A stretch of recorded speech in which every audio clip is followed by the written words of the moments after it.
Matapos ang tagumpay ng seryeng Can't Buy Me Love na pinangungunahan ni Bel Mariano at Donnie Pangilinan, nagkaroon ng spekulasyon ang mga tagahanga na maaaring lumampas na ang dalawa sa yugto ng panliligaw.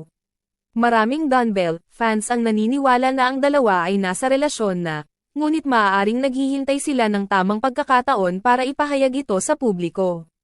Noong isang buwan, nagkaroon ng pagkakataon si Mariano na sagutin ang tanong ni Vice Ganda sa kanyang vlog kung sila ba ni Pangilinan ay nagpalitan na ng I love you.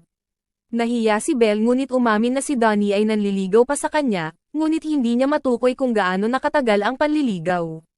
Ayon sa kanya, si Pangilinan ay nagdadala ng kasiyahan at inspirasyon sa kanyang buhay.